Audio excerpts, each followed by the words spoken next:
Aidei mechablim yimach shemom b'ner Aleph de Hanukkah kan Bondi Beach. Uvifrat Arson ben Zoya, Chaya b'Ashter Nesora, Doiber ben Talia, Elon ben Ira, Elon ben Shimshon, Geffen ben Esther, Levi Zev and Lisheva Rachel, Meisha ben Binyamin, Meisha Yenason ben Zipera, Shoshana bas Mina, Teva bas Fege, Yaakov ben Etel, Yaakov Yisrael ben Sarah, Yaakov Doiv ben Pnina, Yehuda Leib ben Manya, Yenason ben Zipera, Yosef ben Shter Nesora. Bavur Shekol Hakol Hakodish Hazeh Mispalalim V'Nedim Litzdaka V'Esim Milyonei Mitzvahs U'Maitzim Tevim Ba'avuram V'Schazah HaKadosh Baruch Hu Yimalei Rachmim Aleim L'Achlimam U'L'Rapesam L'Achzikam U'L'Achayesam V'Yishlach Lahem Me'erer Refuah Shleimah Min HaShamayim L'Chol Levoreim V'Gideim V'Seich Shar Cheli Yisrael Refuah HaNefesh U'Refuah HaGuf V'Noimar Amen.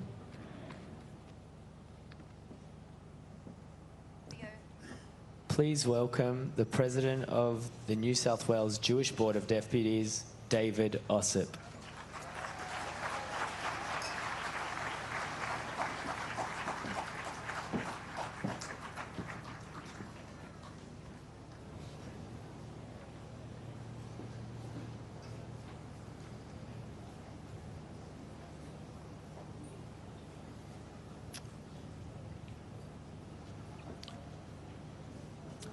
Ladies and gentlemen, my name is David Ossip, and I'm President of the New South Wales Jewish Board of Deputies, the roof body of the New South Wales Jewish community. From the bottom of my heart, I want to thank each of you for being here tonight in solidarity with the New South Wales Jewish community on this, the 8th night of Hanukkah, this special night of unity and commemoration. I acknowledge the presence here tonight of Their Excellencies Governor-General Sam Mostyn and Governor of New South Wales Margaret Beasley.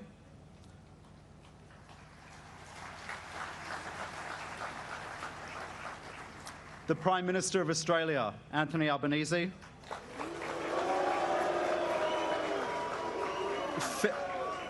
Federal, excuse me. Federal Opposition Leader, Susan Lee.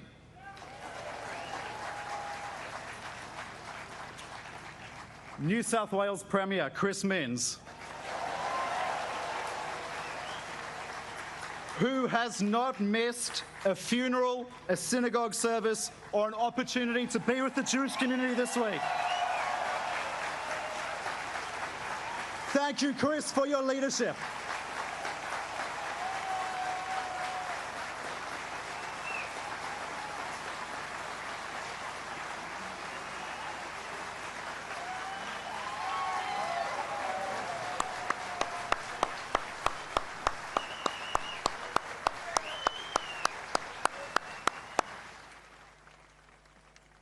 I acknowledge the Leader of the Opposition in New South Wales, a hero, Kelly Sloan.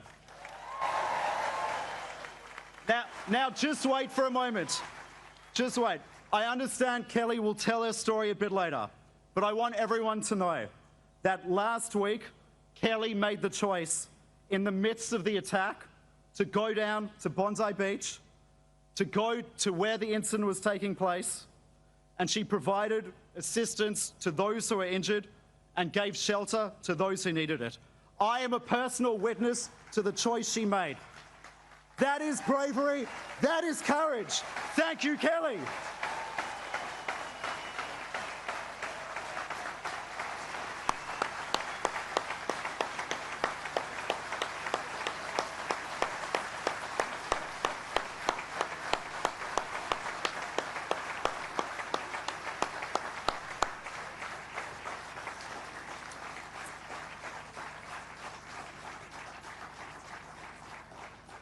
I also welcome all of the parliamentarians who have joined us tonight, including ministers and shadow ministers, mayors, councillors, leaders of faith communities, first responders, including Police Commissioner Mal Lanyon, surf club presidents, sporting teams, representatives of the Bondi.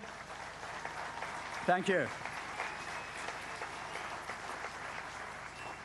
Representatives of the Bondi and Eastern Suburbs community, senior bureaucrats, including some who have made tonight possible, other distinguished guests, rabbis, Jewish communal leaders, ladies and gentlemen. Friends, present here this evening are also many immediate family members and friends of those who were so cruelly murdered at this very place exactly a week ago. Your courage and your resilience inspire us, and we are sending our love and our prayers to you at this time. I want you to know, on behalf of everyone who is here tonight, that we are going to be with you today and every day going forward. And we know that the memory of your loved ones, the pure souls who were murdered so mercilessly last week, will be a blessing.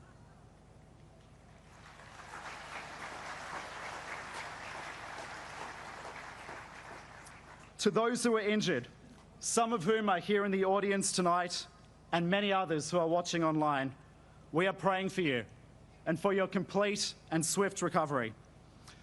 This includes figures like Geffen Bitton and Ahmed Al-Ahmed,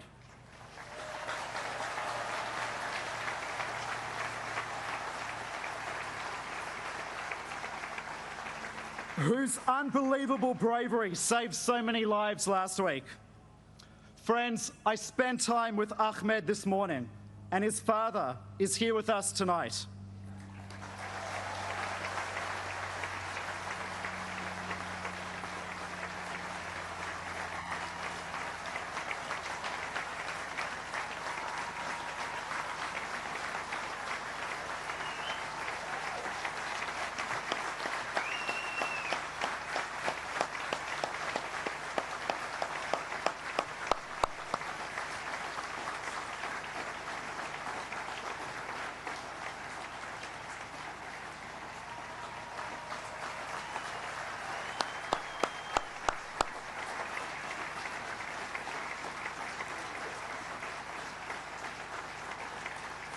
And friends, Ahmed has asked me to pass on the following message to us all. Quote, "The Lord is close to the brokenhearted. Today, I stand with you, my brothers and sisters." Thank you, Ahmed.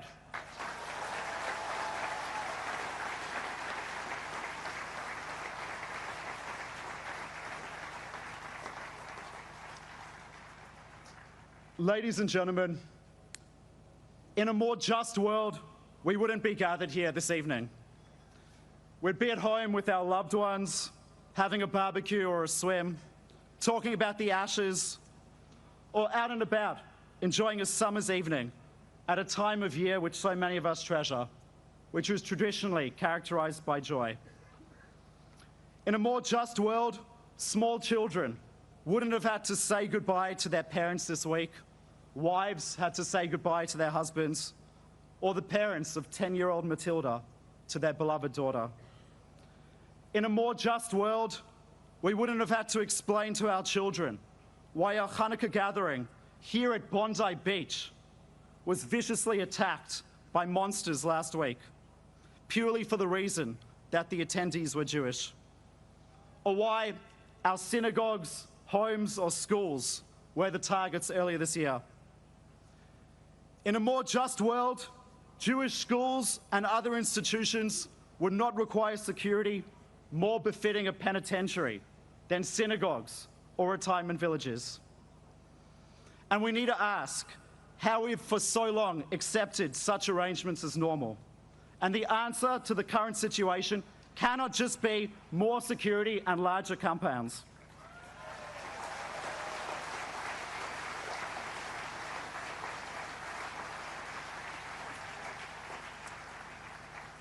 In a more just world, we wouldn't be trying to pick up the pieces and understand how last week took place. How after 2 years of escalating anti-Semitism and warnings from the Jewish community and ASIO that lives were going to be lost, that the terrorist attacks still took place. Because whilst we are all in shock and deeply sad, we are not surprised. We feared and suspected that this moment was coming.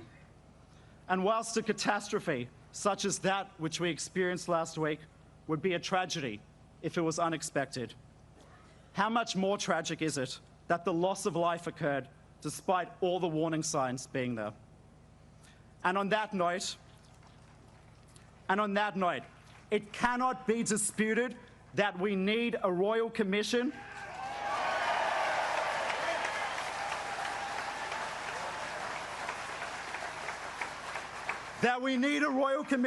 which goes beyond New South Wales to get to the bottom of how this catastrophe took place.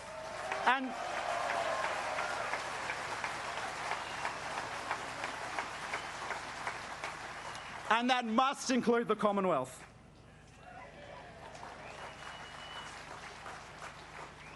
Friends, all of what I've just mentioned would all be the case in a more just world. But as we know, the world and the country that we inhabit is imperfect. As Jews, we are taught that part of our mission on earth is to fix the world, to rebuild a broken planet, and to heal the fractures of our society. As proud Australian Jews who love this country with every fibre of our being, this has always been our mission, since 8 Jews arrived on this land on the First Fleet in 1788. We have always been hard-working, peaceful, and loyal citizens of our beautiful country. And we are proud that Australia is the country of John Monash, Zelman Cowan, Frank Lowy, and Jessica Fox.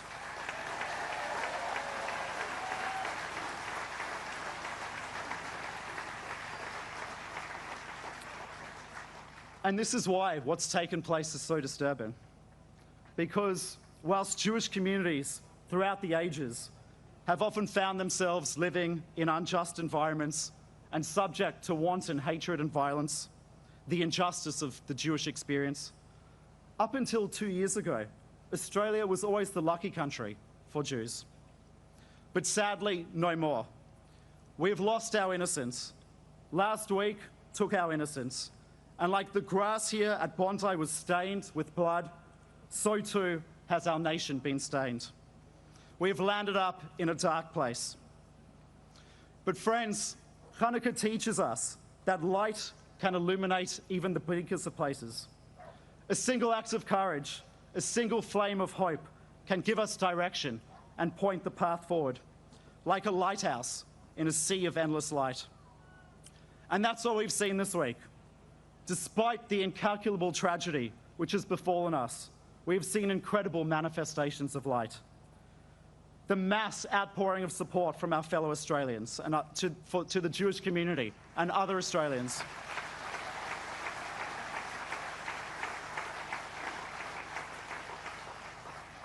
The many thousands of Australians who have donated blood. And the snaking line of... Thank you. And the snaking line of mourners who have waited at the Vigil to pay tribute at Bondi Beach. We've seen the bravery of first responders, the courage of those who saved lives last week, the dignity of those who were injured. Thank you. We've seen the strength and resilience of the Jewish community, our community, who refuse to retreat or cower or become consumed by vengeance, but instead have become more determined to build back bigger and better than before, prouder of who we are and more united.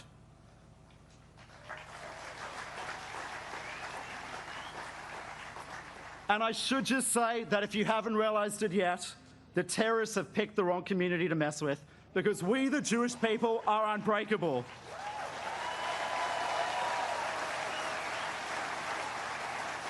Resilience is in our veins. And we, together with our fellow Australians,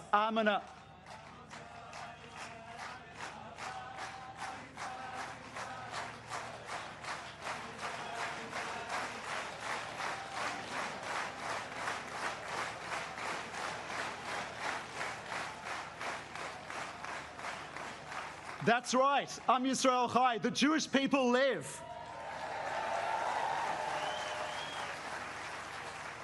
Resilience is in our veins, and if you didn't hear me before, I'll repeat it. We, together with our fellow Australians, arm in arm, will keep coming and never give in.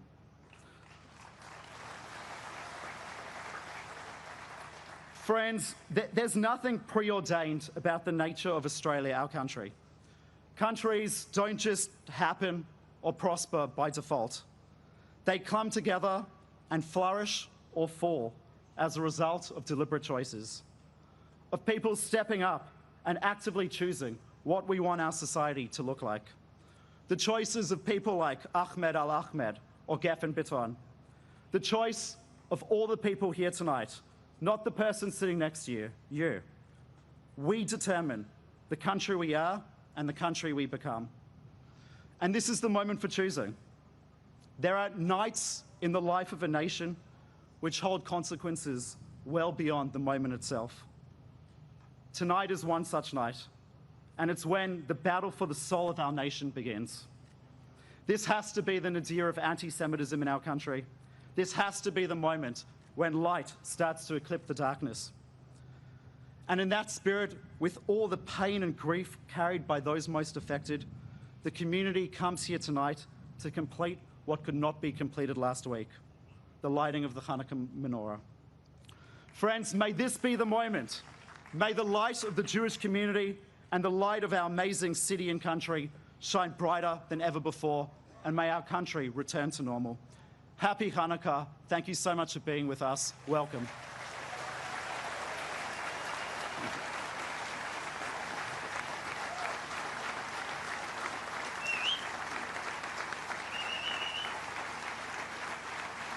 Please welcome Her Excellency, the Honourable Miss Sam Mostyn AC, the Governor-General.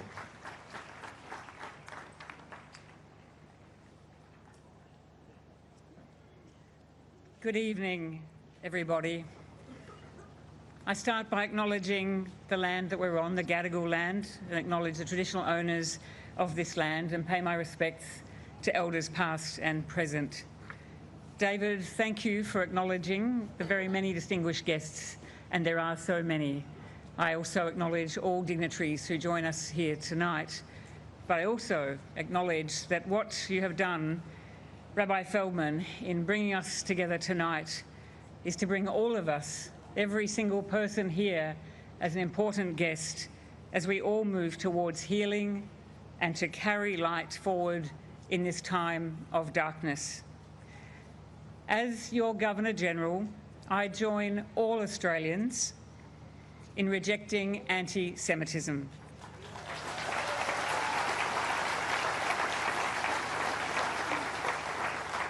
And I recommit my solidarity with Jewish Australians in a spirit of love, belonging, gratitude and unity. You have always been a vital part of Australia's story of success and belonging. Thank you to everyone who has come tonight and come during the week for coming back to Bondi to reclaim the peace of this place, which was ruptured with an act of terror, unspeakable barbarism, at exactly this time, just 1 week ago. We're here, no doubt, to mourn those who lost their lives and those whose lives have been forever changed. But we're also here to honour and thank everybody who has responded to this moment. As you have heard and felt, the heroism of the surf lifesavers, the police,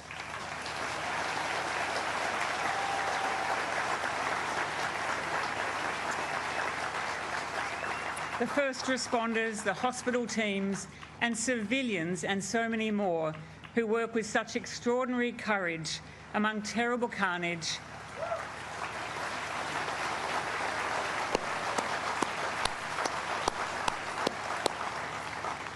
And in the face of danger, there were echoes of the instincts of valour that we have always commemorated as a nation.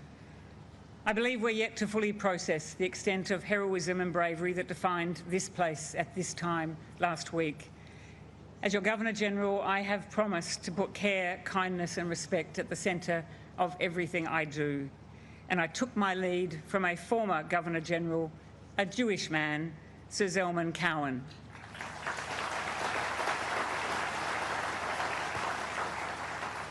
He united this country at a different time and in different circumstances. And he said that the office that I have the privilege of serving for you all must reflect the light and shade of our country back to itself, and to help interpret and describe the mood of the country, and to embody healing and to build unity. Like all Governors-General before me, in this time of great tragedy and sorrow, I've sought to interpret the mood of the nation and to stand with Jewish Australians and all Australians as we commit to peace and healing and a place where absolutely everybody belongs. Yesterday, at the 110th anniversary commemoration for the withdrawal of the Anzacs from Anzac Cove, we reflected on those brave men, including many thousands of Jewish Australian soldiers.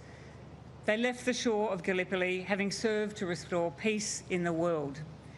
From the waters of Gallipoli to the lands of the Gadigal here at Bondi, Australia has a long and proud history of seeking and upholding peace, and of commemoration, and of promising to never forget.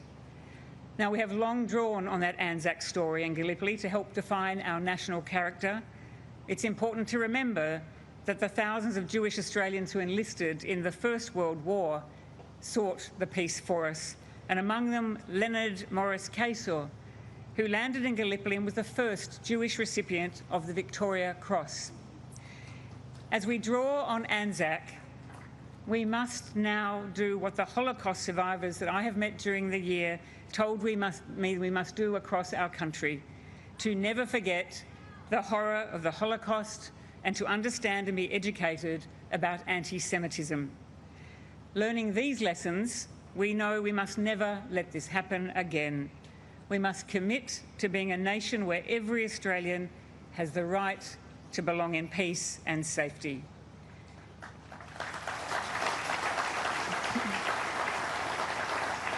We will always remember the names of the beloved ones who died here and those who fought with courage to save lives and end the violence. Tonight and in recent days, Jewish leaders have called on all Australians of every faith, of every background, to perform mitzvah, millions of acts of care, kindness, respect, love and generosity, to embark on a national project of peace, belonging and unity. I want everyone affected by this tragedy to know that I've received letters from the leaders of the nations around the world. The international community believes that together we can fulfil this project of unity and belonging. And as a message of faith and encouragement on our path towards healing from the darkness to light, I'm proud to share with you some words of compassion, care, kindness and respect from His Majesty the King, who said this in part in his message to all Australians. My wife and I are appalled and saddened by the most dreadful anti-Semitic terrorist attack on Jewish people attending the Hanukkah celebration at Bondi Beach.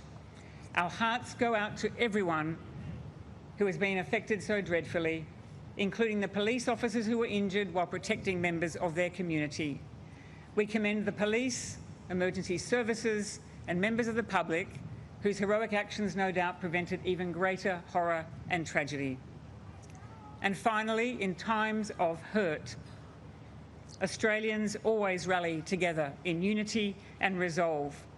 In the King's word, I know that the spirit of community and love that shines so brightly in Australia and the light at the heart of the Hanukkah festival will always triumph over the darkness of such evil. Thank you, everybody.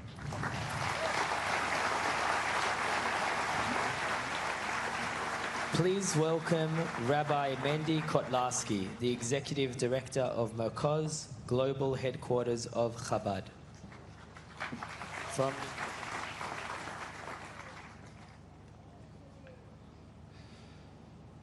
Honored rabbis, community leaders, the people of this great city, Dear friends, people of Bondi and people of Australia and good people everywhere, I come to you tonight from the heart of the Jewish world. I stand here representing Chabad Lubavitch World Headquarters in the name of over 6,250 Chabad representatives in 110 countries, millions of Jews in their communities and around the world, on each and every continent, in every kind of place, working hand in hand with every Jewish organization, serving Jews, serving humanity. I am here to bring you one simple message. We are here with you. We stand with you. We cry with you. We ache with you. And we bless you with comfort, with strength, with faith, and with resilience. I want to take a moment to acknowledge some of my colleagues, my dear friends from the Chabad communities around the world, Rabbi Mendel Lipsker from the Association of Chabad Hasidim, who came especially to be here tonight. And that matters, because when Jews show up for each other, when people show up for each other, the world feels it. 1 week ago, terror came to this beach, a place of joy, place of light, a place where families were coming together to celebrate the festivities, the holiday of Hanukkah. And yet we watched the epitome of evil come out. Monsters indoctrinated with hatred, taught not to build but to destroy, trained to shoot and try to sniff out those that are looking to celebrate and live happily. They came to hurt us, and yet they realized what they were up against. Look at this response. Look at each and every one of us that comes out and not says never again, but asks ourselves this important question: what are we willing to live for? What is something that we can dedicate our lives to? What is it that we are willing to stand up and teach our children in the ways of education, training? What are our fathers and mothers teaching their next generation? And tonight, each and every one of you showing up over here gives us the answer.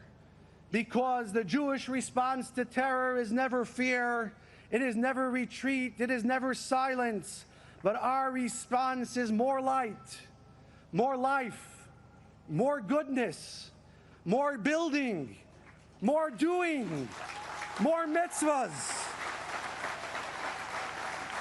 We are not going to say never again, we are going to do never again.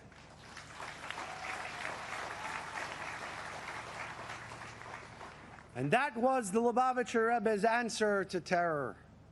That answer echoes here tonight because the Rebbe's special love for Sydney. He spoke about Sydney. He cared about Sydney. He believed that what happens here is going to lift the entire world. And tonight, through our pain, through our sorrow, through all of the suffering, you have touched millions of people around the world, across the globe. Hanukkah events like we're witnessing over here, close to 50,000 people showing up. But yet across the globe, over 20,000 events, doubling and tripling, people showing up in cities that I've never visited, you've never heard of. And yet they show up and they say, we're going to light, we're going to rap, we're going to do. This is for Sydney.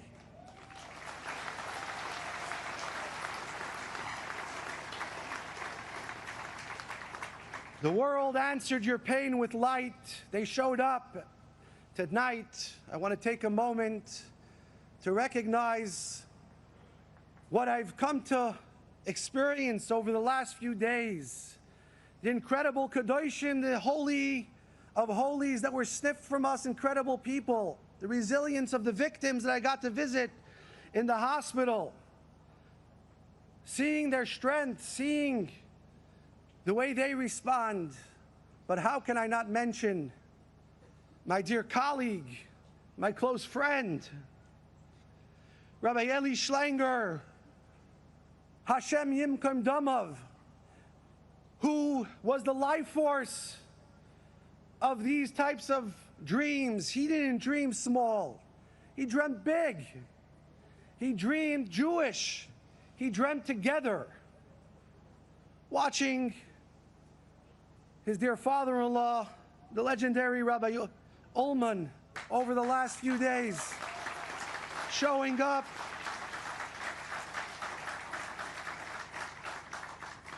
to each and every family, at every funeral, at every event. I remember how closely they worked together.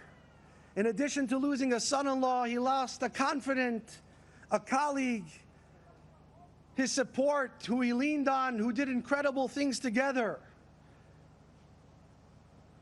The loss for the Jewish world is immeasurable. I remember Eli talking about these events. Eli didn't measure success by numbers. He measured it by unity. How many hearts did we touch? How many people felt like they belonged? How many souls were uplifted? And tonight, as I remember Eli seeing him stand side by side with his colleague Rabbi Yaakov Levitin, Hashem Yimkom Davav, working his quiet magic behind the scenes, making sure that everything is okay, making sure that everything runs smoothly, caring for people the way he did. This is the way shluchim around the city, around the country, around the world operate quietly, faithfully, every single day, for every single person, for every single Jew, everywhere. And therefore I want to say clearly, and from the deepest place in my heart, this event is Eli's dream come true.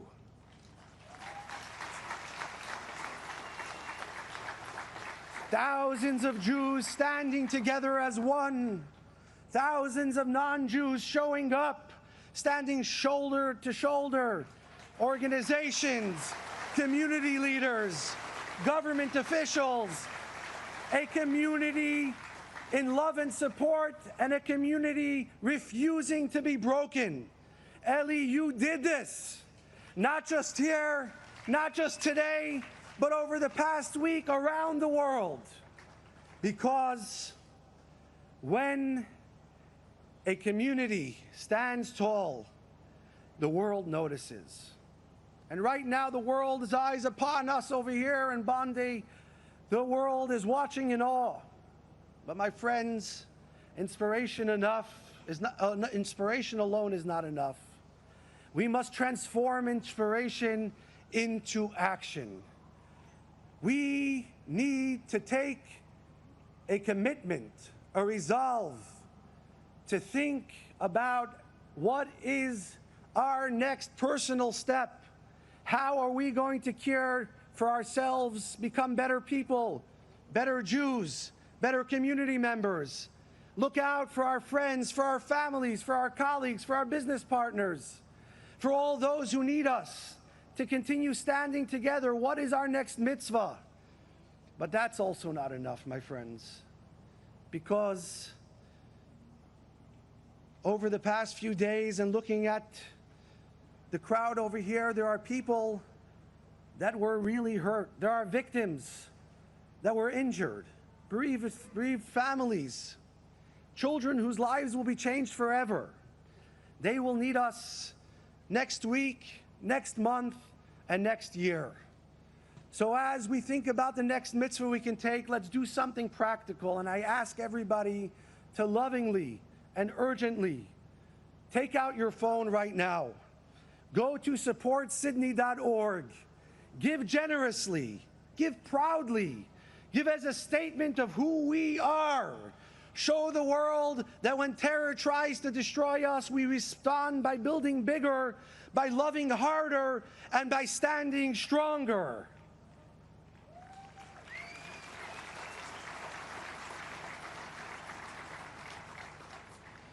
Bondi, you're not alone. Sydney, you're not alone. Australia, you're not alone. The world stands with you. Millions of hearts are beating with yours.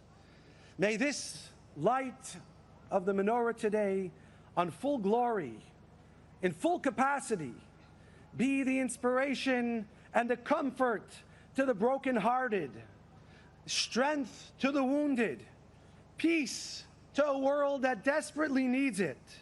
And as the Rebbe continues to teach us, that even one small act of tzedakah, of kindness, of giving, can tip the scales, and we can be ushered into a world, the utopia, the Messianic era, with the coming of the righteous Mashiach speedily in our days. And let us shout together, Am Yisrael Chai!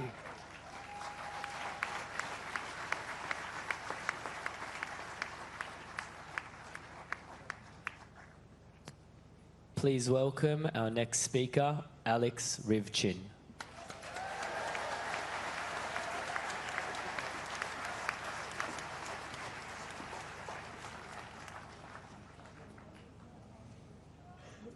Since last Sunday, I've been thinking about the choices we all make. The laws given to us, beginning with the 10 Commandments, show us how to live lives of meaning and purpose, to treat each other with respect, to number our days and appreciate it all, so that the ultimate gift given to us, the gift of being alive, is not spurned. While the laws show us how to live, the choice of how we live is ultimately ours. We are each given personal responsibility, the power to choose.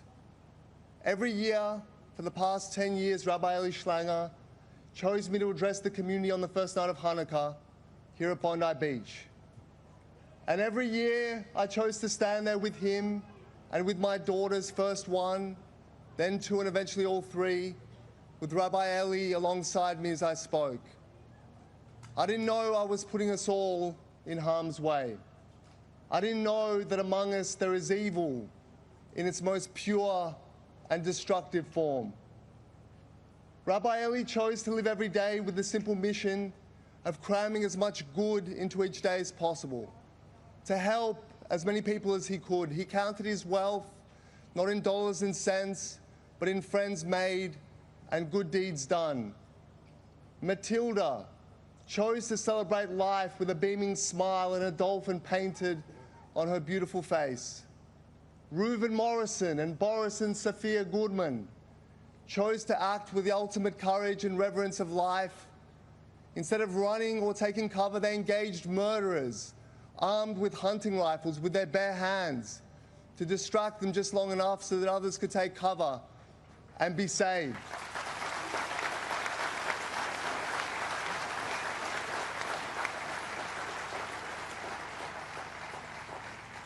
They died so that others could live. The killers, may their names be blotted out, made their choice too. They chose to give up their own lives and liberty just so that Jewish people could die. They chose to destroy worlds, to leave parents without a child, wives without husbands, a community without its beloved rabbi. Why? To what end? For what gain? There is no why. It is of no consequence. What matters now is the choice that we make, how we choose to live, how we together replace the light and decency and love that the murdered cumulatively brought into this world. I have made my own choice tonight. I have spoken of the permanent loss of our way of life as Jews in this country, of the certain end of our carefree days, joining with our friends and family to kindle the lights at this place and celebrate life. But I'm willing to accept that we will now live with uncertainty, even with fear. That is a price I will pay. But I will not hide who I am, an Australian and a Jew.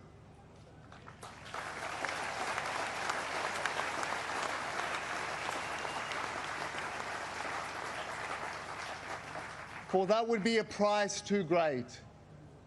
So I have chosen to return to stand again on that now sacred ground on the first night of Hanukkah next year, together with my 3 daughters,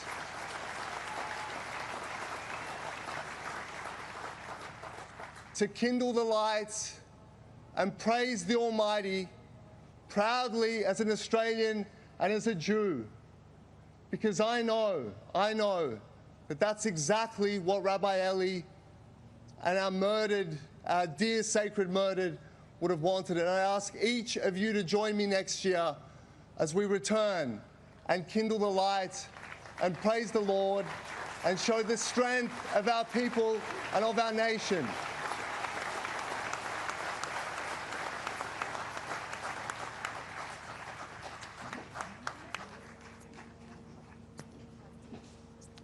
We now have a musical piece led by Rabbi Menachem Feldman, the Chazan from the Great Synagogue, joined with Ben Goldstein and the Chutney Band.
לאבותינו ולנו, שלא אחד אמר לכלותנו, לכלותנו, עמד עלינו לכלותנו. והיא שעמד על אבותינו, והיא שעמדה לאבותינו ולנו, שלא אחד בלבד עמד עלינו לכלותנו, עומד עלינו לכלותנו. והקדוש ברוך הוא מצילנו, מצילנו מידם. והקדוש ברוך הוא מצילנו, מצילנו מידם. שלא אחד בלבד עמד עלינו לכלותנו, לכלותנו.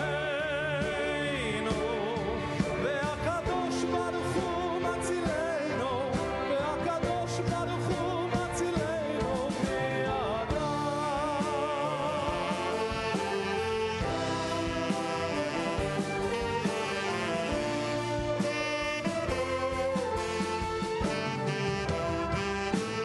Na na na na na na na na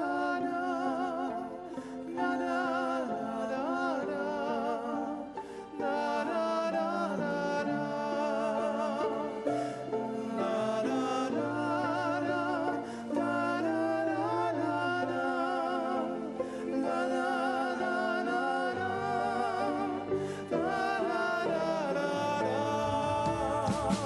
והקדוש ברוך הוא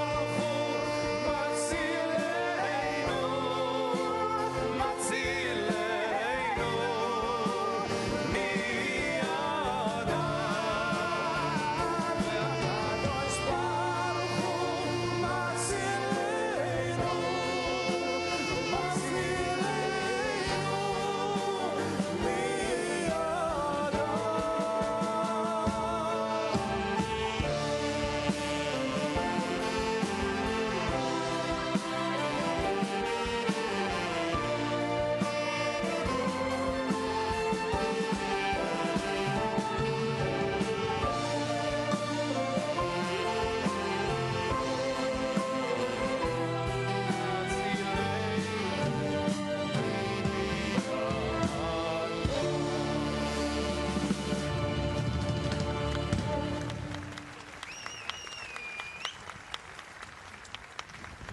Please welcome the Premier of New South Wales, the Honourable Chris Minns MP.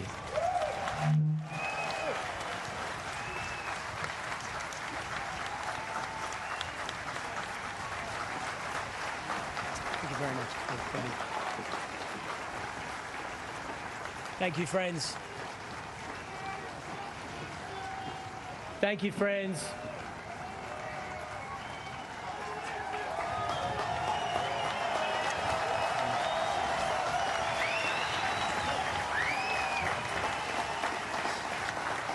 Thank you.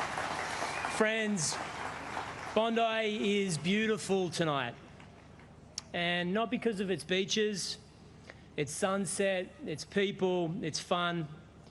It's beautiful because you, in your thousands, in your defiance, in your resistance and resolve, you have returned to these sands just 7 days after a shocking crime and have said to the terrorists, "We are going nowhere."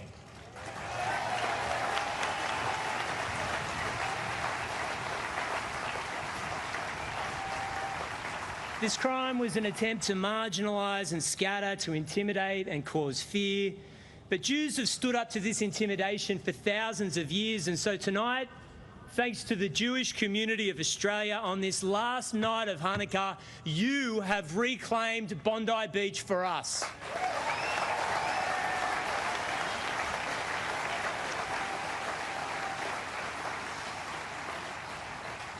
Firstly, let me say my heart is heavy for the lives that were taken here, for those who've been injured, and for the families and loved ones whose worlds will never be the same again.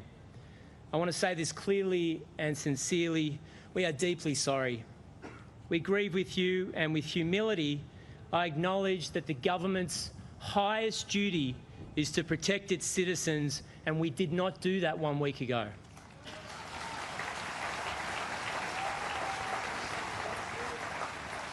That reality weighs on me heavily. We must accept that responsibility and use it to do everything and anything we possibly can to stop it from happening again.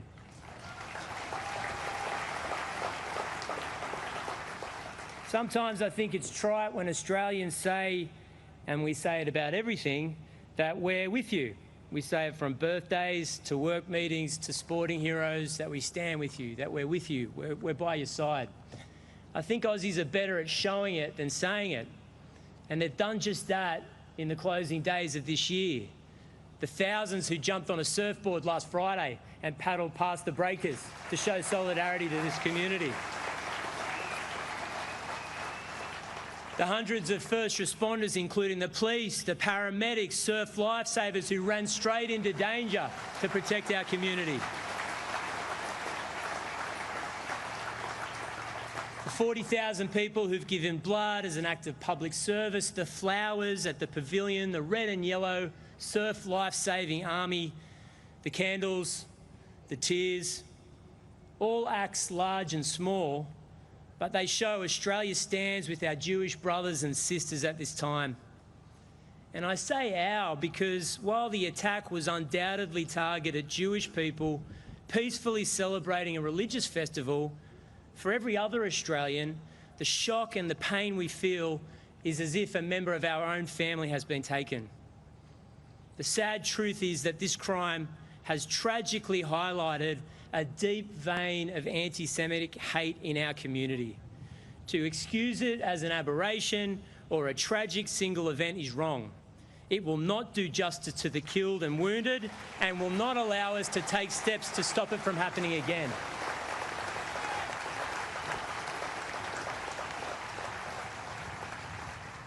History shows us that anti-Semitism builds starting with a phrase or a chant, then migrating to the airwaves or in modern times onto the internet, then graffiti on Jewish buildings, then damage to property, then arson, and then murder. In the book of Psalms, we read, "Who is the person who desires life, who loves days to see goodness? Guard your tongue from evil and your lips from speaking deceit. Turn away from evil and do good. Seek peace and pursue it." The psalm teaches us a profound truth. Thoughts become words, words become actions. The danger we must confront is the deliberate incubation of hatred. This includes organisations and individuals who promote violence and division, sometimes cloaking it in ideology or even the perversion of religion. This must be confronted.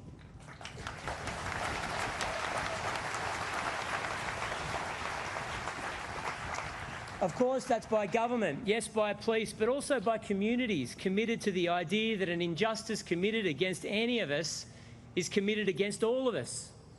As the late Chief Rabbi Sachs once said, Jews cannot fight anti-Semitism alone. The victim cannot cure the crime. The hated cannot cure the hate. We cannot let the Jewish people carry this burden by themselves. It is Australia's responsibility.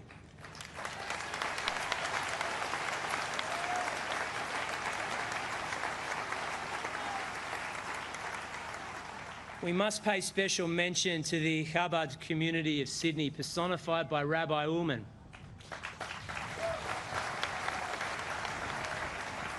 Rabbi Ullman, no doubt this week you've been gripped by your own exceptional pain, having lost a friend, a fellow rabbi, your son-in-law, and yet you've been someone who's been able to find wisdom in pain and strength in suffering. And it's been an inspiration to all of us that even in this period of sadness and evil, there is work to do.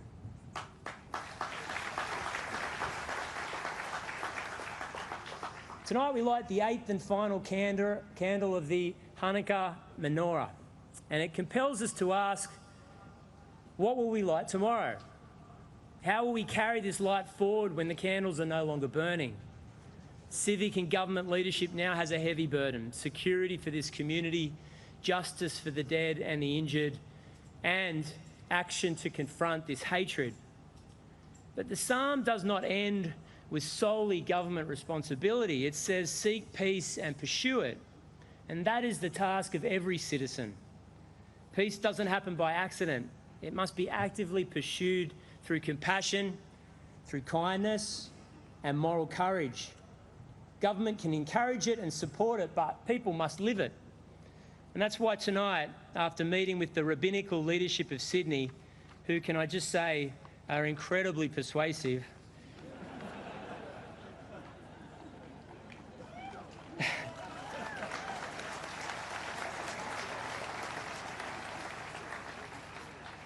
Rabbi Feldman, Rabbi Ellie, Rabbi Wolf, Rabbi Benny, they're very persuasive people. But after consultation with the Rabbinical leadership of Sydney and hearing their strong views, in fact demands for positive action following what happened on Sunday, we're launching tonight a campaign in their honour and in the honour of the people who've been killed and those who are injured and all who are suffering. The initiative is called One Mitzvah for Bondi.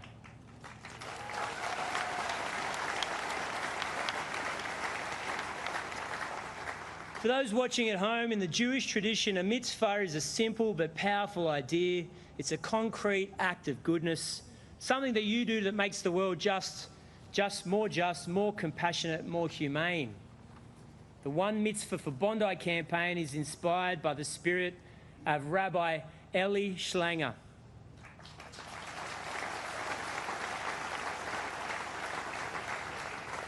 Eli was in the process of launching Project Noah, a reminder that every one of us is a child of Noah, charged with building a good world. It invites every citizen of our state, of any faith or no faith, to increase acts of goodness and kindness. The rabbis I've spoken to in the last days have been very insistent that this is the best way of healing our country. If hatred spreads through words and actions, then so does goodness. We can't cure hate with hate. And the lesson of the Hanukkah is not that there is no darkness, it's that darkness cannot extinguish the light. So be the light in the world, and may the memories of those who've been lost be a blessing to all of us. Good night.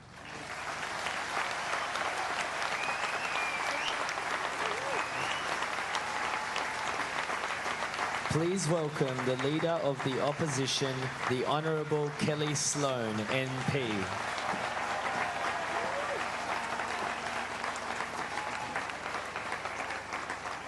Wow, look at you all. I love this community. I love Bondi. But I'm absolutely heartbroken to be standing before you tonight in these circumstances. I'm standing before you, of course, as the leader of the New South Wales opposition and as the state member for Vaucluse. But I'm more than that. I'm a regular person. I'm a member of this community, and I'm someone who witnessed the absolute devastation firsthand last Sunday. I stand before you as someone who saw the devastation, who arrived here last week while the shots were still being fired, who witnessed the chaos and the distress, and who saw the injured and who held the hands of those who needed their hands held, who saw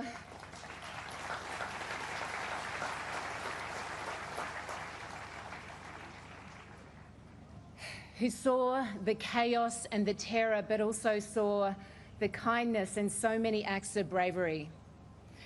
I had a speech prepared tonight which spoke none of this detail because my experience felt absolutely insignificant compared to that of so many others who are sitting here tonight. It felt raw. But I showed Rabbi Eli Feldman the words I had written, and he very politely told me to start again. He said the words I had written were appropriate and they were beautiful, but that I had a bigger story to tell. that I have shared something with this community that must be retold. Rabbi said to me that bearing witness and recounting that story might be hard and it might be confronting for people sitting here, but it is important, and he is right. Because through the ages, people have denied the pogroms, the massacre of Jews. Indeed, within hours of the attacks on Sunday, there was already that sick denialism, propaganda on social media. Claims that Arsen Ostrovsky, the man that you would have seen in the media with blood down his face, who is sitting here in front of me tonight, and Arsen, you're looking so much better than last time I saw you. They claimed it was part of some sort of theatre, that it was made up. And then they got fact checkers to prove that it was real.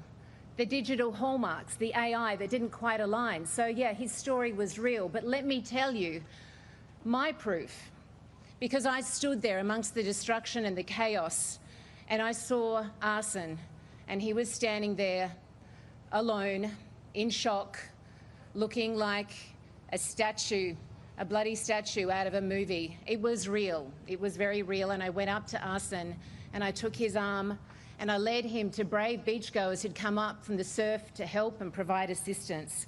His story is one of many that I witnessed that day.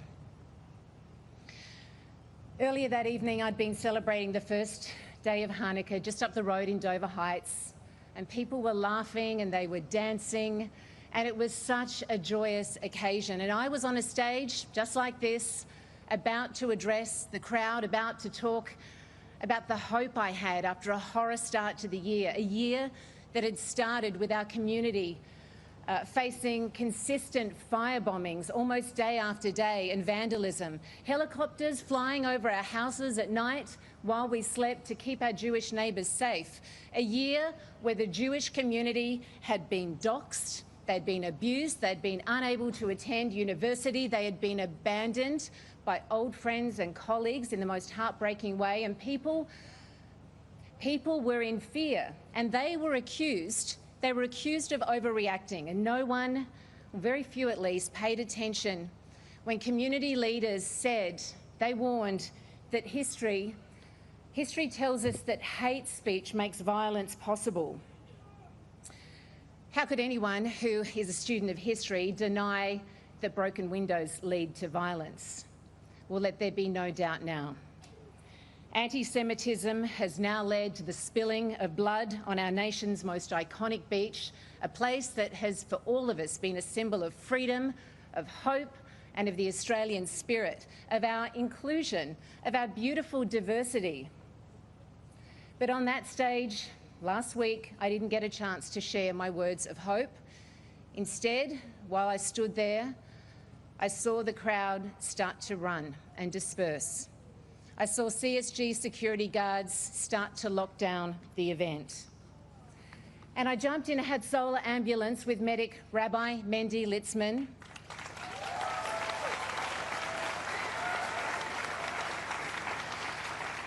Mendy is here tonight and he is still working. Raise your hand, Mendy. What a hero.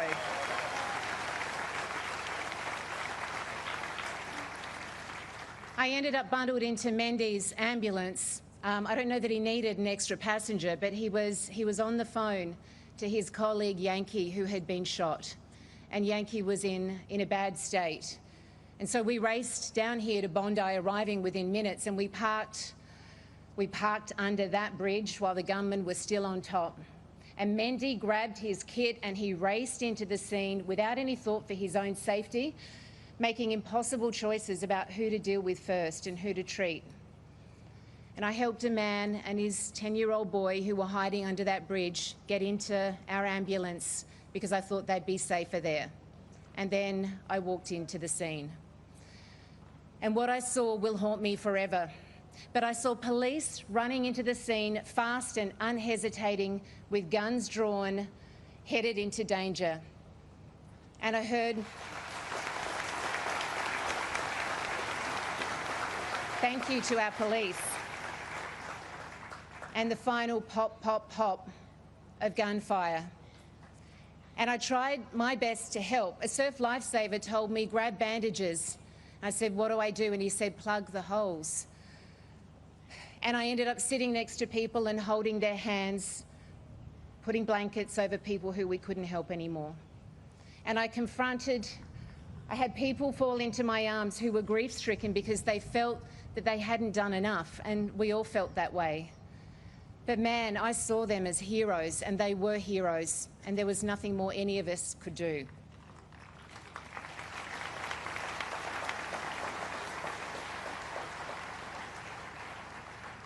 So what do we do now?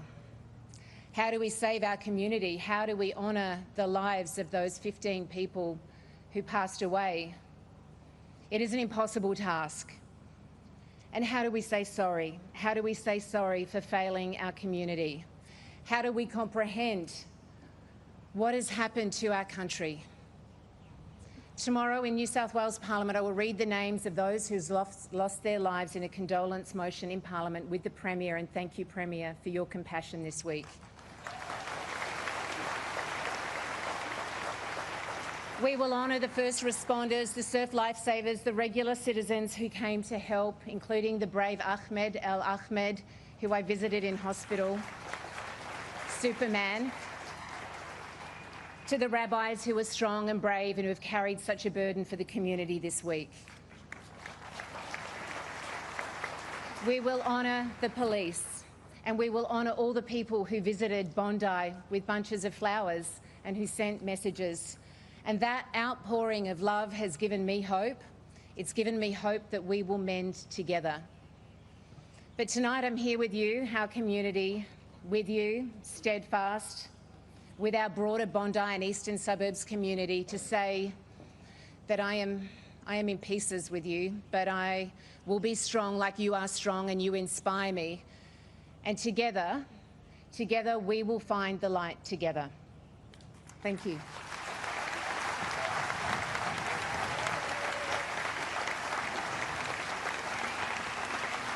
Please welcome Daniel Aguillon, the President of the Executive Council of Australian Jewry.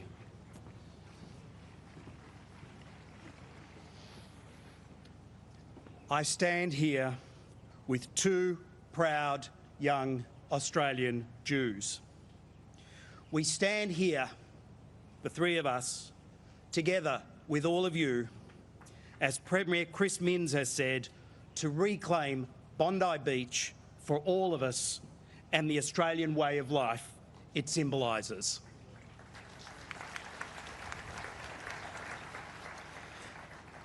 The ISIS terrorists do not decide who we are and what our future will be. We Australians make that decision. We Australians will not be dictated to by anyone, and especially not those who wield violence and fear in the name of hate. The Australian Jewish community has experienced 2 years of unrelenting vitriol and hate. Protests calling for eradication of our right to speak in support of our freedoms and Israel's right to exist and to defend itself from butchery.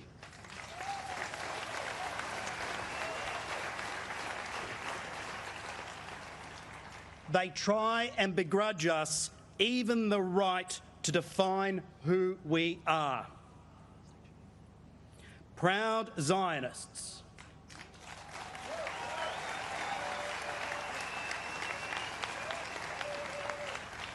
And even what we believe. We have endured 11 firebombing attacks upon our synagogues and facilities, homes, businesses, and a childcare centre within the last 18 months. And now, just a week ago, the cold-blooded murder of innocents.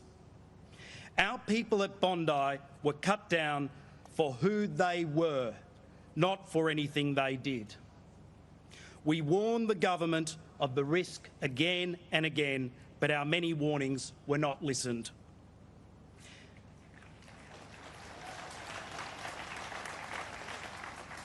Our answer to the terrorists, to their knowing or unwitting accomplices and sympathisers, is this. We will not be silenced. We will not hide. We will not live in fear.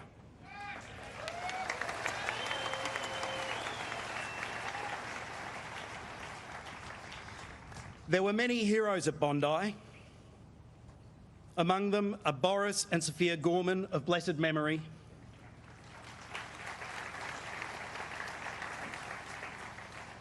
Reuven Morrison of blessed memory, and I was at his funeral in Melbourne, and one thing I learnt about Reuven was that he knew how to use a few choice words, and apparently, in his bravery, the terrorists certainly got those choice words. Ahmed Al-Ahmed,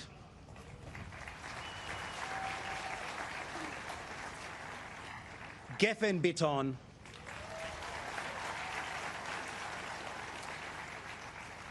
Jessica Rosen, policemen Jack Hibbert and Scott Dyson, who are still in hospital and for whom we wish a speedy recovery.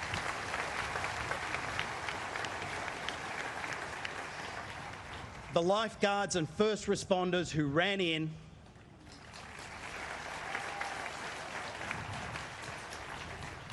our very own beloved Hatzolah,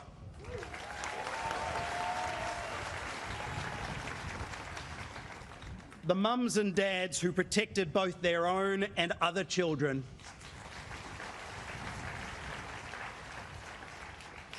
and the young and dedicated members of our own community security group.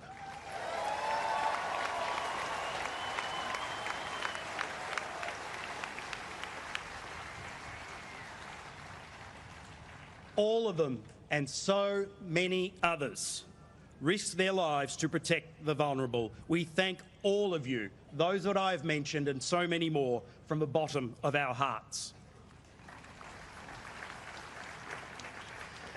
To honour those heroes, the rest of us must now say enough. Every level of government, from the federal government down, and every sector of society must take the necessary steps to make us all safe.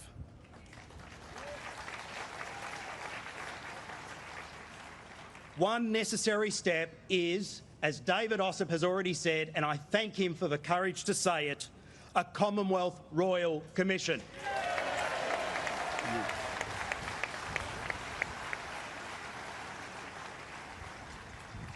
Last Sunday, Jews were the target, but they were not the only victims. As we saw last Sunday, anti-Semitism makes us all unsafe. I find hope, and we have to find hope. I find hope in the flowers placed outside synagogues across this country, the outpouring of messages of support, the person who simply said, "You deserve better." We all deserve better. We deserve an Australia where we are all safe, safe to practice our faith and culture openly, safe to live.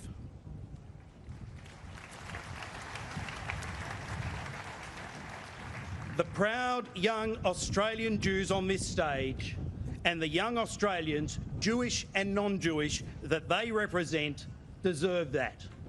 We owe them nothing less. Many of you are wearing B stickers for 10-year-old Matilda, the youngest victim of Australia's worst terrorist attack with the most Australian of names.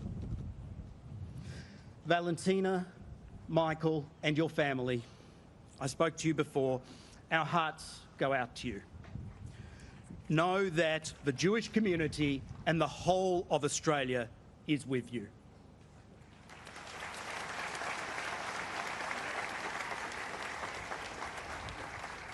In honour of your beautiful, beautiful daughter and sister, the band will play Waltzing Matilda.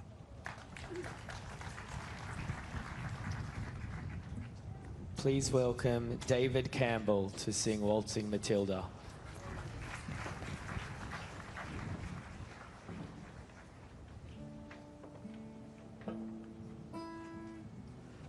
Good evening. This is Matilda.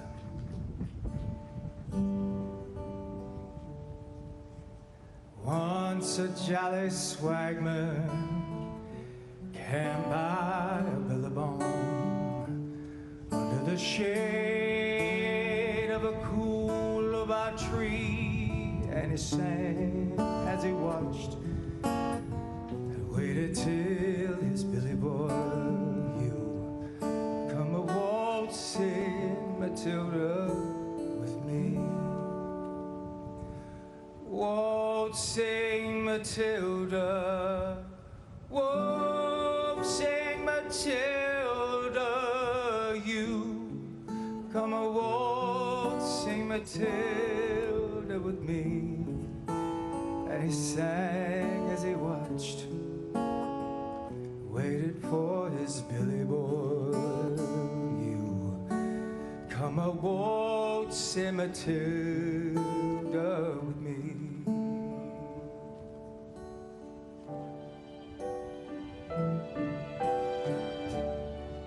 Down came a jumbuck, drank by a billabong. Up jumped the swagman and cackled with glee, and he laughed as he walked, put him in that tucker bag. You'll come a waltzing Matilda with me. Come waltzing Matilda, waltzing Matilda, you come a waltzing Matilda with me. And he sang as he tucked that jumbuck in his tucker bag. You come a waltzing Matilda with me. Sing it with me. Waltzing Matilda, waltzing Matilda, you come a waltzing Matilda with me. And he sang as he watched and waited till his Billy boiled. You come a waltzing Matilda with me. Waltzing Matilda, waltzing Matilda, you come a waltzing Matilda with me. And he sang and he watched and waited till his Billy boiled. You come a waltzing Matilda with me.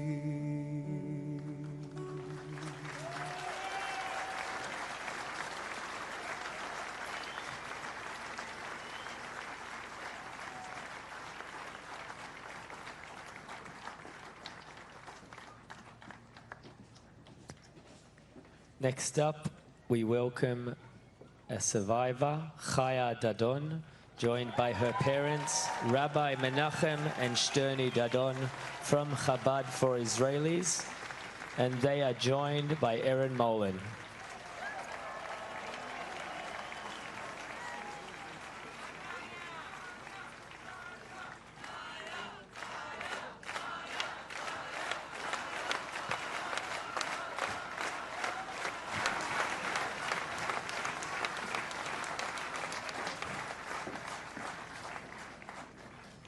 Ladies and gentlemen, thank you all so much for coming. It gives me great pleasure to introduce someone who clearly needs no introduction, the incredibly brave teenager, yes, Chaya. Another round of applause, please, for this incredible woman. And of course, her amazing parents who are so immensely proud. Chaya, I want you to take us back to the moment a week ago. You had found cover. There wasn't much of it.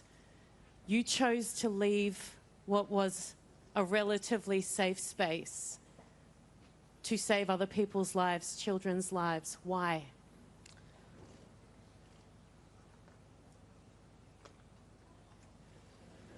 Like, that's the answer.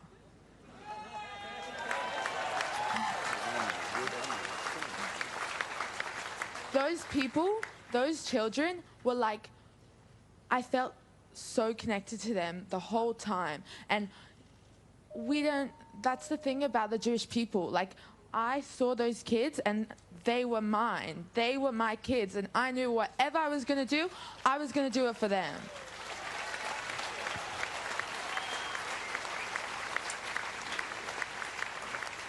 So you are extraordinarily brave, very mature, but you are human. You must have been terrified. Can you talk to me about that fear that had to have been there and how you overcame that?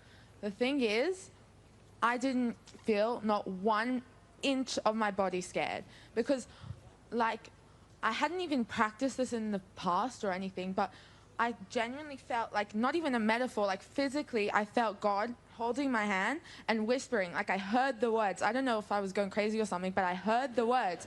He was saying, this is it. This is your mission. This is your purpose. Because the Jewish people, obviously, a lot of you guys know, big concept of Judaism is having a purpose and having a meaning to be in this world. And in that moment, I felt so, like, directed in the right direction, and I was like, there's no going back, there's no not doing it, there's no maybe doing it, I'm doing it, and nothing was getting into my way.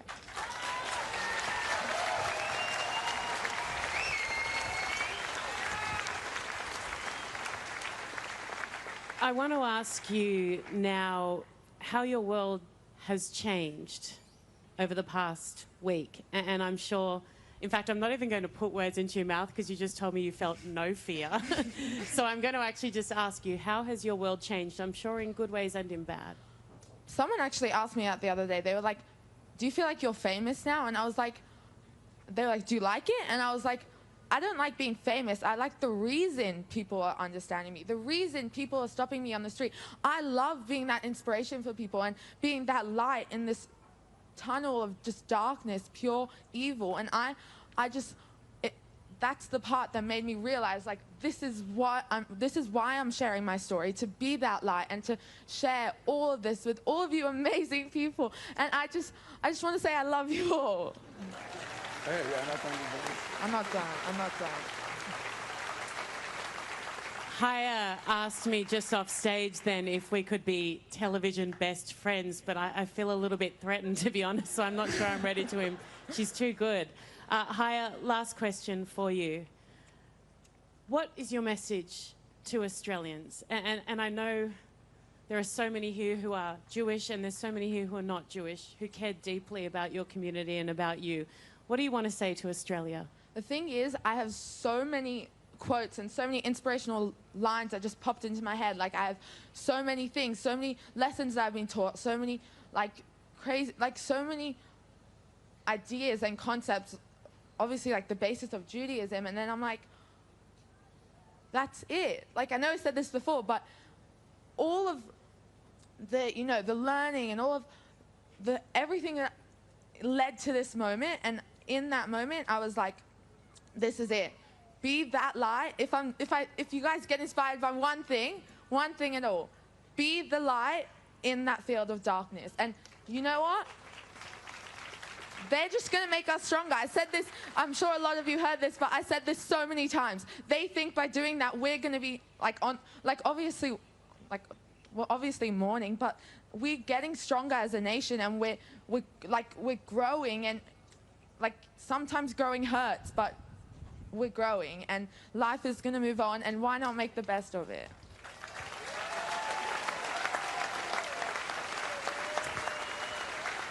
That is absolutely beautifully said. She's an incredible young woman. Before we go, I just wanted to say something quickly. When I was at school, I learnt about the impact that Jew hatred can have on a community, and I learnt about bystanders who said and did nothing. In 100 years, our children's children and their children's children will learn about what happened here at Bondi last Sunday. They'll learn about the terror. They'll learn about the tragedy. They'll learn about the names of those we lost. They'll also learn about stories like yours of heroism, stories like Ahmed's, stories of Kelly, of everyone who ran in to help, the police. They'll also learn, and just as importantly, what we did next as a nation. And may that be moral courage, strength, leadership. Amen. May that be the silent majority in this country standing up and roaring to life. May it not be moral cowardice, and may it not...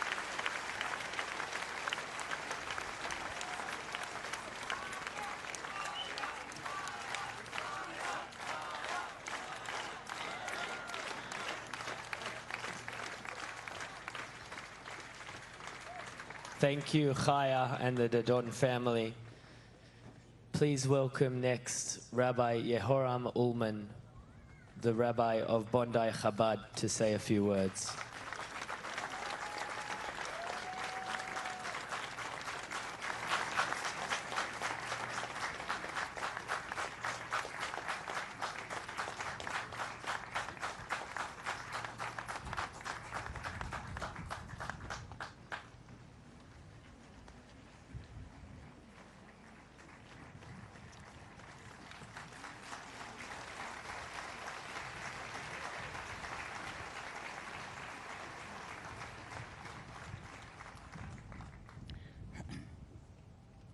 Dear friends, my dear community, for almost 40 years, I have stood here in Bondi as a shliach, as an emissary of the Lubavitcher Rebbe.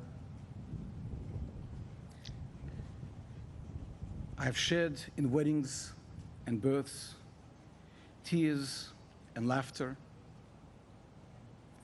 I have watched children grow up, parents grow older, and strangers become family, and the community blossom. Year after year, we've gathered here to light candles, Hanukkah candles, because we believe in bringing light into the world. Last week was meant to be a festival of joy, a celebration of family, unity, hope. Instead, the darkest form of evil violated the sacred space.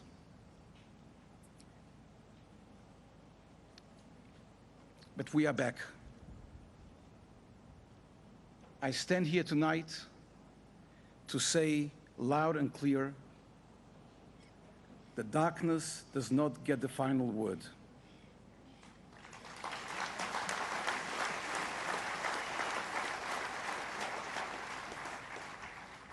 Light will win.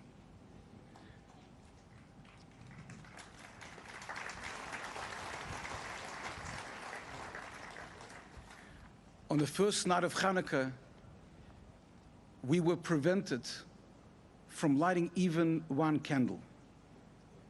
Tonight, we are going to light all 8.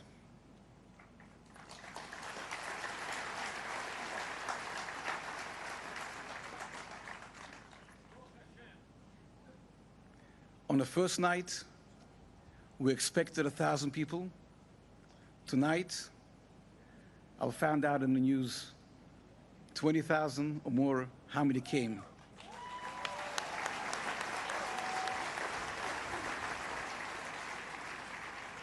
And the hundreds of thousands are watching and are here with us. Bondi is with us. Sydney is with us. Australia is with us. And the world is with us.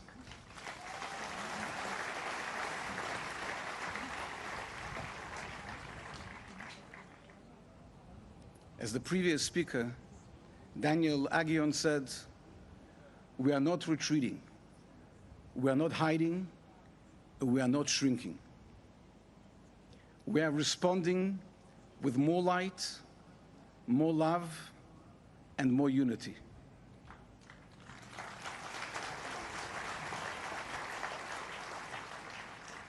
We owe this to the 15 precious souls we lost.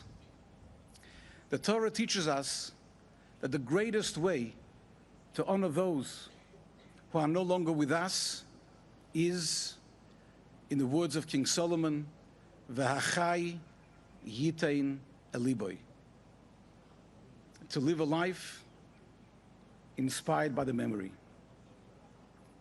And as Rabbi Kotlarski said, that the only way we can let the goodness continue is only through actions. Each one of the 15 precious souls, Hashem Yikoim Domom, has left us with lessons we can emulate. I want to name each one along with only one thing we can learn from them. Tanya Tretiak, she wasn't Jewish, yet she came to stand with her husband and the community. Let us show up for one another, even when we are different, and be allies to those who need us.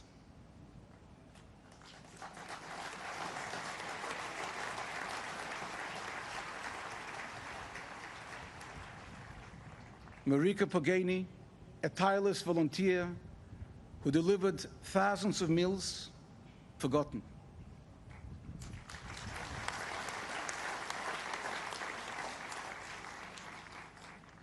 Adam Smith, known for his legendary hospitality, let us open our homes and our hearts and make others feel welcome.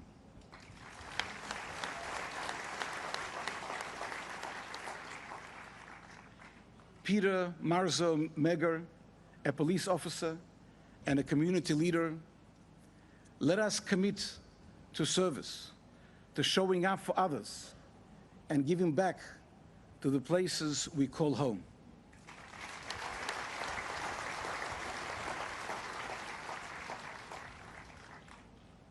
Dan El-Kayam, he was killed while celebrating his Judaism on a beautiful day. Let us not postpone what matters. Let us live with meaning now, not someday in the future.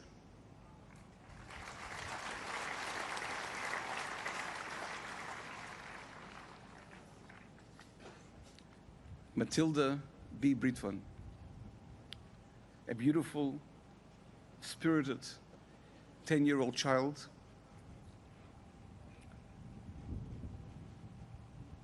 who brought light wherever she went. Let us bring a smile, a sense of pure goodness into the lives of those around us.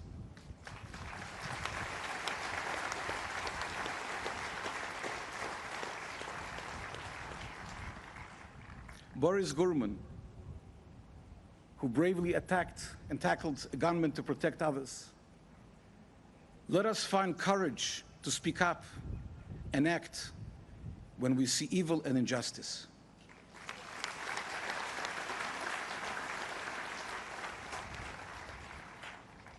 Sophia Gorman, who met prejudice with principle. Let us respond to hatred with dignity, humanity, and moral strength.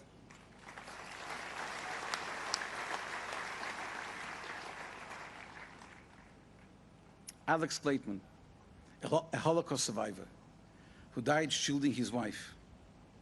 Let us put the safety and dignity of others before our own comfort.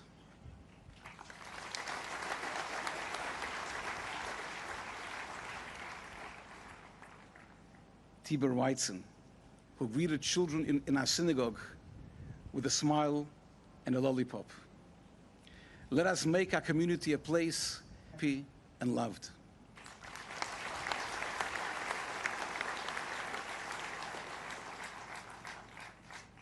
Boris Tetleroyd, a devoted provider and a gifted musician. Let us work hard for our families and use our talents to bring beauty into the world.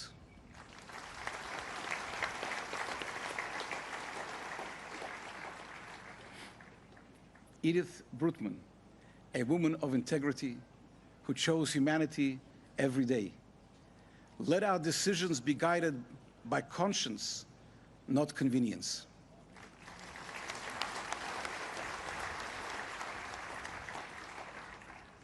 Reuben Morrison, who fought back with courage, determination, and faith. Let us stand firm in what we believe is right.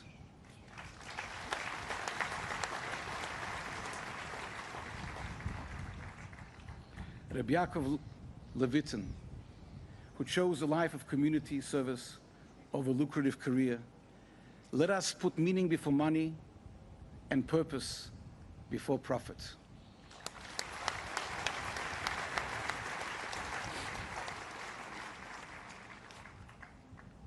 And finally, my beloved son-in-law, Rabbi Eli Schlanger, who treated every human being as precious, whether a prisoner or prime minister, a billionaire or a beggar. What he saw was a soul deserving of love. Let us try, each in our own way, to see people as he did.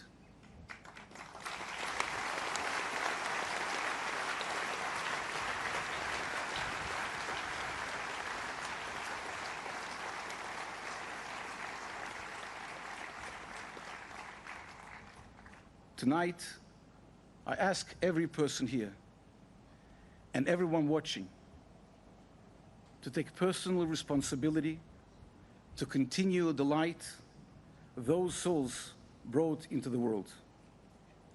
Let us not wait for tomorrow. Let us start today, tonight. The Lubavitcher Rebbe taught that darkness is not defeated by anger or force. Darkness is transformed by light. And that light begins with what each of us chooses to do next. And returning to normal is not enough. Goodness. A city where people look out for one another, where kindness is louder than hate, where decency is stronger than fear. And we can make it happen.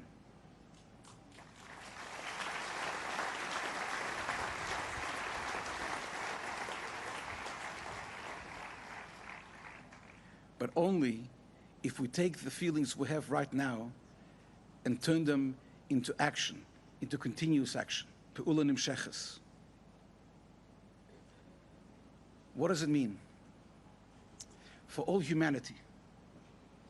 That begins with the most basic foundations of civilization. The 7 biblical Noahide mitzvahs, laws, which means to respect the sanctity of life, to reject violence and cruelty to all living beings, to value family, to act honestly, to protect justice, to recognize that there is one God who calls us to live with decency and responsibility and to honor him. These simple principles are the bedrock of a good world. And for us Jews, it means living proudly and visibly as Jews. Women, light Shabbos candles on time, bringing peace and holiness into your homes. Men, put on tefillin daily and proudly, binding faith to action. And every Jewish home, put up mezuzahs. Let our homes declare that Jewish values, goodness, faith, and responsibility live here. Do an act of kindness today.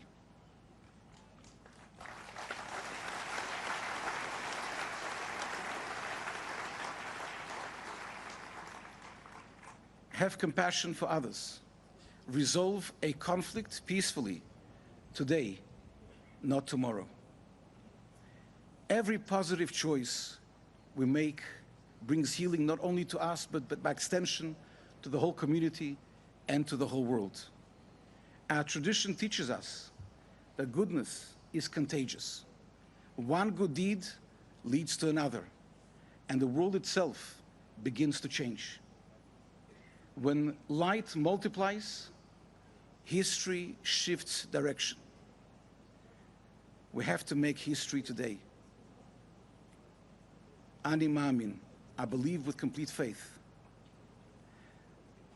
that as we respond to this pain with more goodness and more light, we bring closer a world without hatred, without violence, without fear. A world filled with dignity, with peace, with hope. A world of redemption,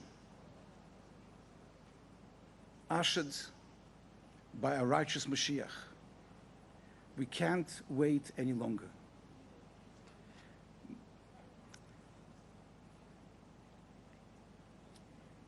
May the memories of those we lost be a blessing. May the injured be healed. May our sorrow be comforted. May all those heroes who shielded, protected,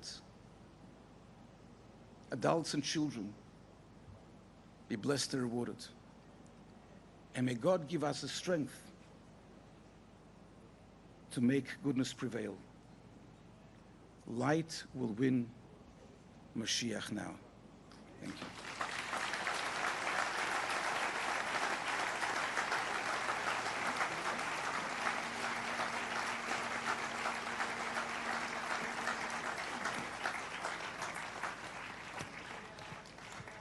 Please welcome Rabbi Mendy Ullman from Bondi Chabad to lead us in the prayers for the menorah lighting. Please stand if you're able to.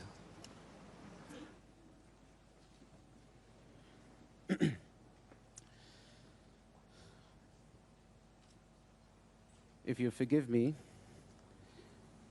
as we light the menorah, and we're surrounded by thousands of holy Jewish people. For those who know my father, Rabbi Ullman, Shema, by him was very important. And here today we have an opportunity all together to hold our right hand over our eyes.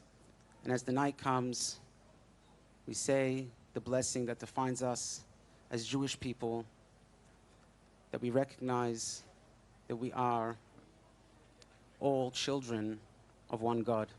So if you will join me together, covering your right hand over your eyes, and let's say, Shema Yisrael, Adonai Eloheinu, Adonai Echad.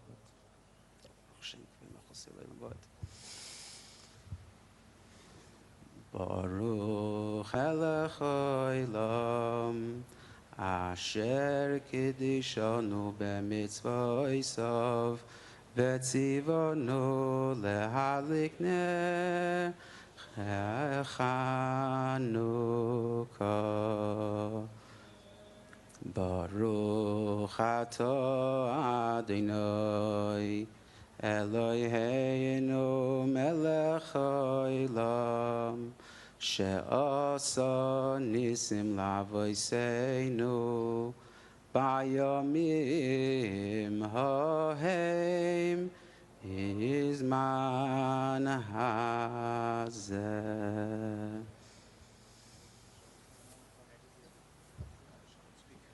Please welcome from Bondi Surf Lifesaving Club, Anthony Harries Carroll and Australian Olympian Jessica Fox to introduce the candle lighters.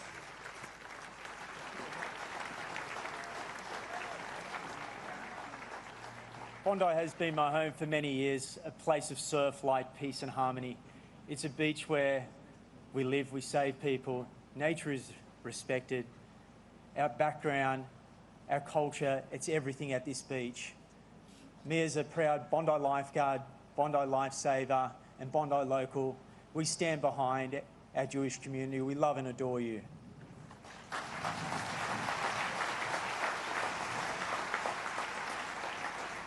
It's deeply moving to be with you all this evening together. The events that unfolded here on Sunday have shaken us deeply. They have had a devastating impact on our Jewish community, our Bondi community, and our Australian community as a whole. What was once a place of safety and joy became the site of unimaginable loss. And we carry that sorrow together tonight. We wish long life to the families who have lost loved ones. May their memories be a blessing.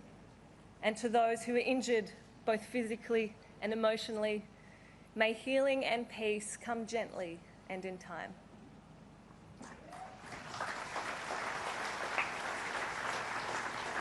It's now my honour to welcome the first responders, as well as the key people who stood up for our community when it mattered, most to light the candle of the menorah. Tonight, as they help light the menorah, we honour not only the actions, but the values they represent: compassion, courage, unity, and the light in darkness.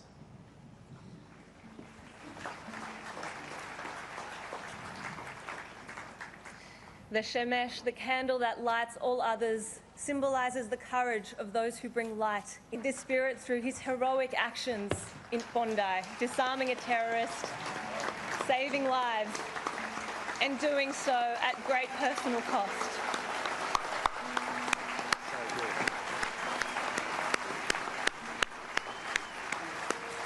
He placed the safety of strangers above his own in a moment of profound courage, and here to light the candle is his father, Mohammed Fateh Al-Ahmed.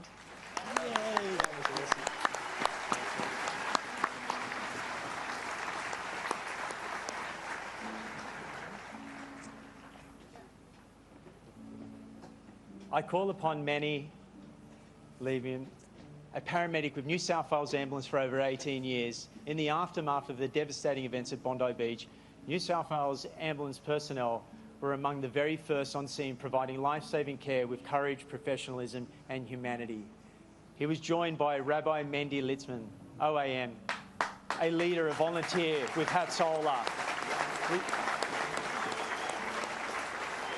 Australia, he played a crucial role during this Bondi Beach terror attack by rushing to the chaotic scene, helping treat the wounded and coordinating life-saving events even as gunfire continued, drawing on decades of first responder experience to save a life.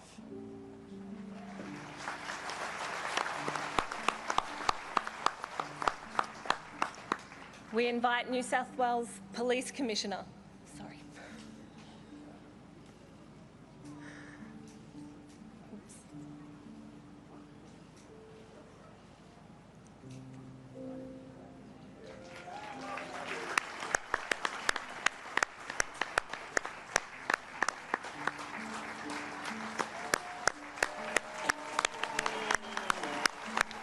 This is Advocacy, and this is so good. So proud.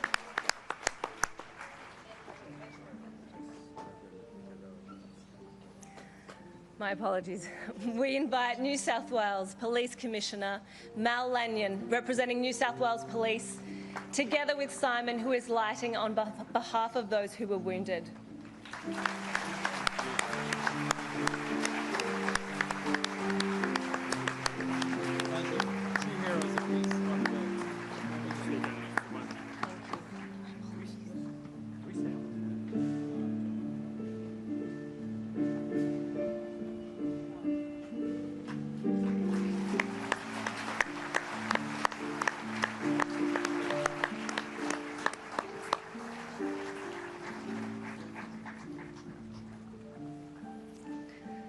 I now call on Vladimir to selflessly serve our community in moments of crisis.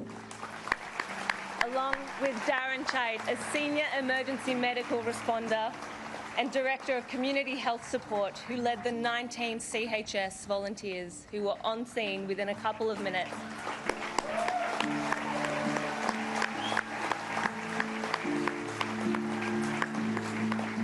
They spent hours triaging and treating the many injured, and the Commissioner and Chief Executive of New South Wales Ambulance, Dr. Dominic Morgan, ASM.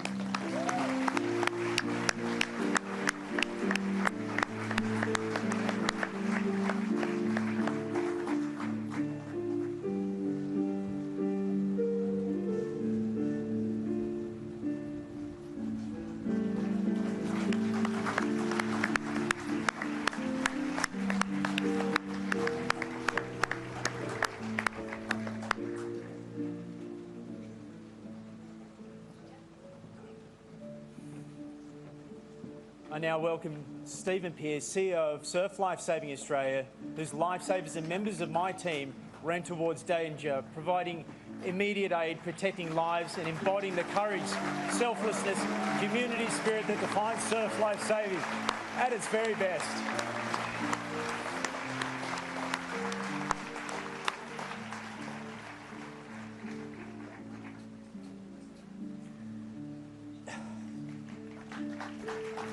And my fellow lifeguards, for the professionalism that they displayed, the courage. I'm so proud of you boys. I'll be with you forever.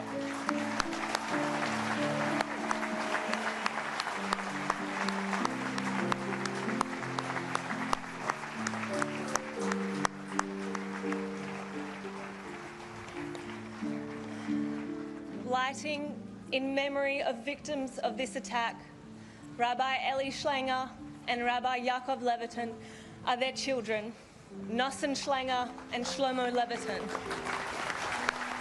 Sorry.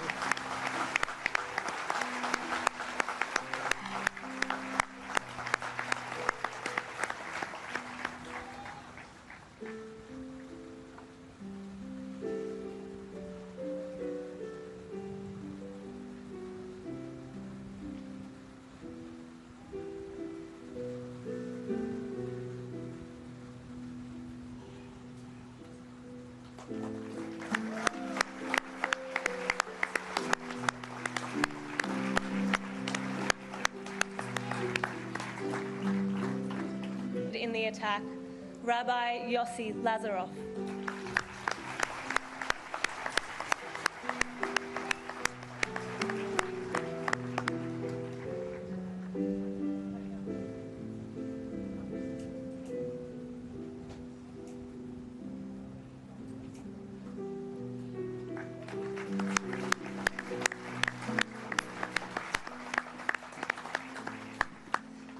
We welcome Nachman Dickstein and Mendy Amzalak from Zakar, who travelled with the team from Israel to assist in the painstaking and sacred work of processing the scene.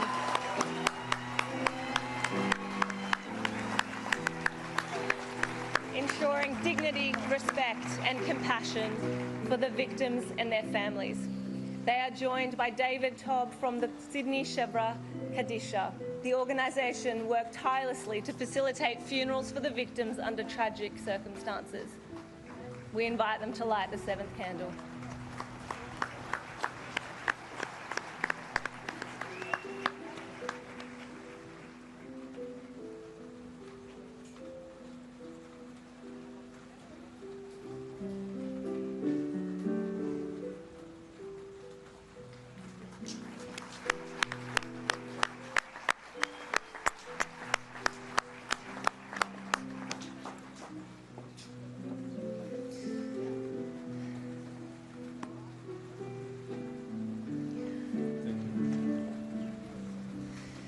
The flame of the final candle will be lit by Michael, father of the youngest victim, Matilda B.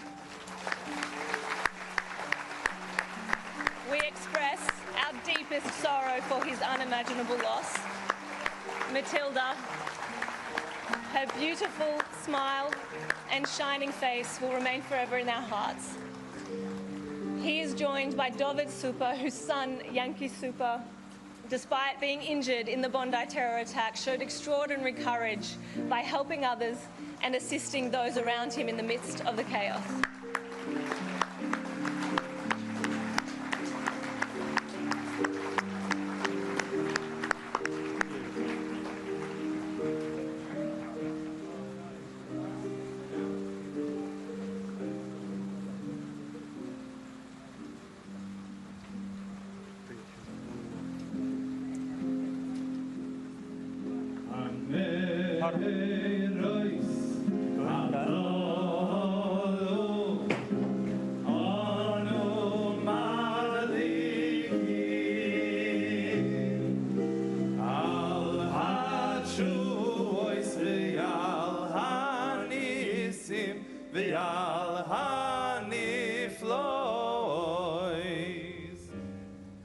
She'osi so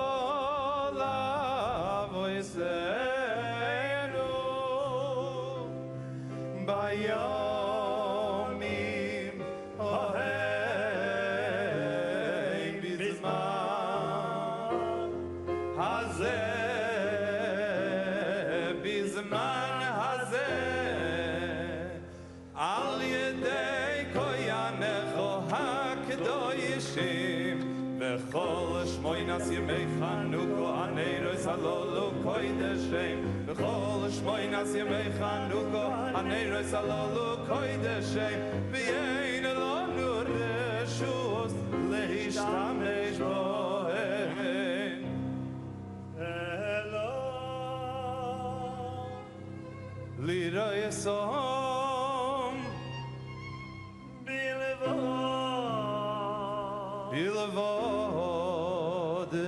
כדי להודות ולהלל, להודות ולהלל לשמך הגדול, להודות ולהלל, להודות ולהלל לשמך הגדול, על ניסך ויעל מפלסך ויעל ישועתך, על ניסך ויעל מפלסך ויעל ישועתך, מויסור ישועתי לחנאל לשבח, תיקון בית תפילתי ושם קורא לזבח, לאזרחים עדיה מזרח נביה, אז אגמור בשיר מזמור חנוכת המזבח, אז אגמור בשיר מזמור חנוכת המזבח. We are one, but we are many, and from all the lands on earth we come. We share a dream and sing with one voice. I am, you are, we are Australia. I'm a teller of stories, I'm a singer of songs. I am Albert Namatjira, and I paint the ghostly guns. I'm Clancy on his horse, I'm Ned Kelly on the burn. I'm the one who sang Matilda, we are Australia. I'm the hot wind from the desert, I'm the black soil of the plains, I'm the mountains and the valleys, I'm the droughts and flooding rain. I am the rock, I am the sky, the rivers when they run, the spirit of this great land. I am Australian. We are one, sing it, but we are many, and from all the lands on earth we come. We share a dream and sing with one voice. I am, you are, we are Australia. But we are many, sing it, and from all the lands on earth we come. We share a dream and sing with one voice. I am, you are, we are Australia. We are one, but we are many, and from all the lands on earth we come. We share a dream and sing with one voice. I am, you are, we are Australia. I am, you are, we are Australia.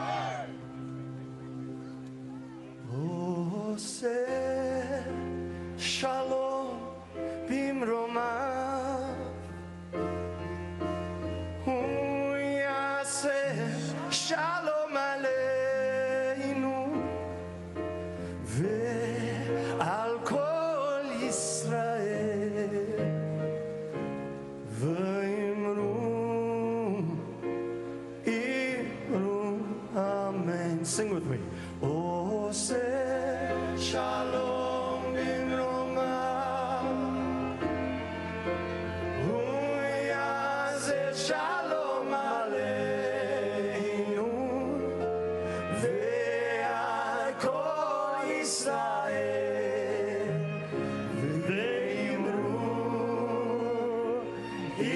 ואמרו אמן. יעשה שלום, יעשה שלום, שלום עלינו ועל כל ישראל. יעשה שלום, יעשה שלום, שלום עלינו ועל כל ישראל. יעשה שלום, יעשה שלום, שלום עלינו ועל כל ישראל. יעשה שלום, יעשה שלום, שלום עלינו ועל כל ישראל. יעשה שלום, יעשה שלום, שלום עלינו ועל כל ישראל. עושה שלום במרומיו. Please join me. הוא יעשה שלום עלינו ועל כל ישראל. ואמרו אמן. עושה שלום במרומיו. הוא יעשה שלום עלינו ועל כל ישראל. ואמרו אמן. Sing it. יעשה שלום, שלום, יעשה שלום, שלום עלינו ועל כל ישראל. יעשה שלום, יעשה שלום, שלום עלינו ועל כל ישראל.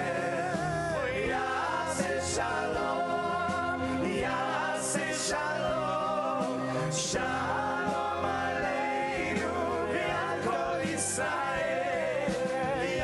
שלום עלינו ועל כל ישראל.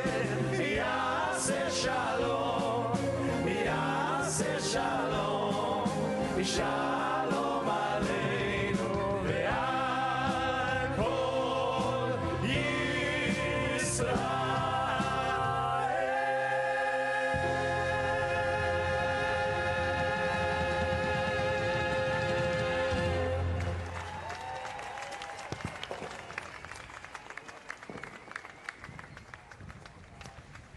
Thank you, ladies and gentlemen. On the screens, you will find